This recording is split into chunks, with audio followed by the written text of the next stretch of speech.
Assalamualaikum warahmatullahi wabarakatuh. Saya akan menjelaskan secara singkat 6 materi yang telah dijelaskan kemarin. Oke, yang pertama adalah hakikat manusia dan perkembangannya melalui pendidikan. Manusia sebagai makhluk yang selalu ingin berkembang dan ingin tahu, membutuhkan yang namanya pendidikan untuk memajukan diri mereka sendiri. Itulah hakikat manusia dan perkembangannya melalui pendidikan. Karena dengan pendidikan kita dapat mengembangkan diri kita dan memajukan diri kita supaya kita dari yang sebelumnya tidak tahu menjadi tahu. Baik, yang kedua adalah pendidikan, pembangunan dan tantangan global. Baik. Sebenarnya pendidikan ini mempengaruhi suatu bangsa. Bangsa dikatakan cerdas dan maju apabila pendidikannya sangat bagus. Sementara di Indonesia sendiri kita memiliki beberapa tantangan global. Yang pertama dari dalam, karena kita sangat penuh dengan keberagaman kultur, maka akan terjadi culture clash atau benturan-benturan yang dari dalam internal. Sedangkan eksternal kita harus bersaing dengan negara-negara lain. Ya, kemudian itulah yang kedua.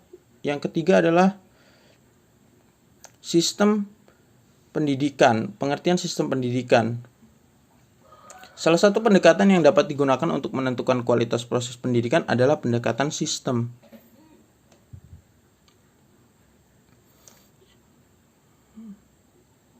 Suatu teori sistem menurut Reja Mudyaharjo memiliki ciri-ciri sebagai berikut. Keseluruhan adalah hal yang paling utama dan bagian-bagian adalah hal yang kedua. Integrasi adalah kondisi saling hubungan antara bagian-bagian dalam satu sistem. Bagian-bagian membentuk sebuah keseluruhan yang tak dapat dipisahkan. Bagian-bagian memerankan peran dalam kesatuannya untuk mencapai tujuan dari keseluruhan. Sifat bagian dan fungsinya dalam keseluruhan dan tingkah lakunya diantar oleh keseluruhan terhadap hubungan bagiannya.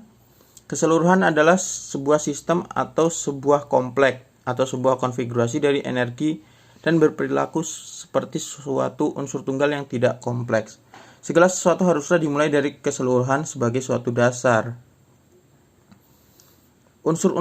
Sementara itu unsur-unsur dalam sistem pendidikan adalah kegiatan pendidikan yang meliputi pendidikan diri sendiri, lingkungan, dan orang lain. Binaan pendidikan mencakup jasmani, akal, dan kalbu.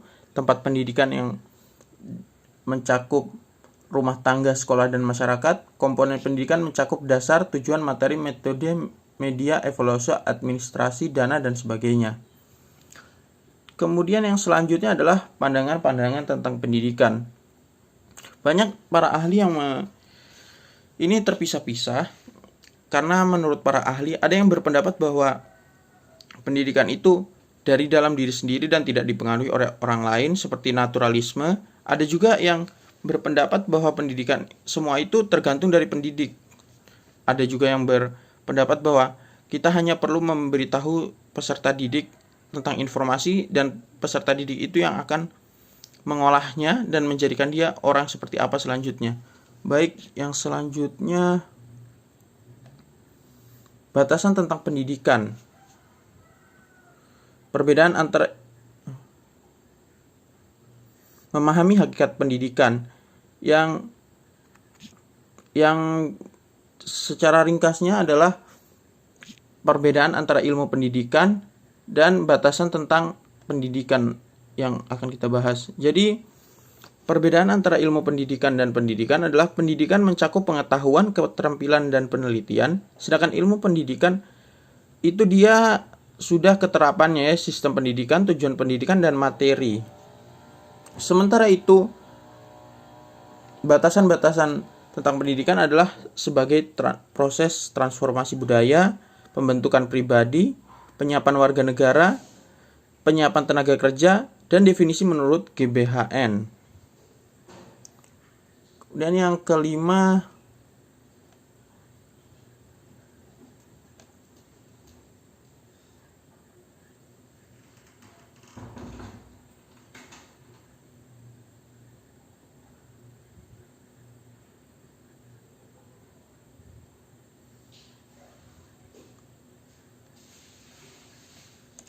yang terakhir adalah pengertian macam-macam lingkungan pendidikan.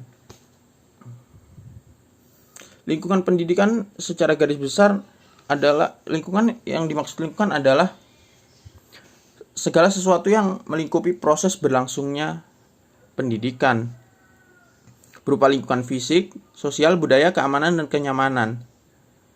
Sementara itu, secara garis besar menurut tempat adalah lingkungan keluarga, lingkungan sekolah, lingkungan masyarakat. Di keluarga sendiri adalah dimulai dari orang tua dan saudara-saudara yang lebih tua biasanya. Sementara di sekolah itu ada guru, dan di masyarakat itu biasanya adalah orang-orang yang lebih tua daripada kita. Jadi sekian ringkasan materi dari 6 materi yang saya ringkas sendiri. Mudah-mudahan bisa diterima. Jika ada kata yang salah, saya mohon maaf. Wassalamualaikum warahmatullahi wabarakatuh.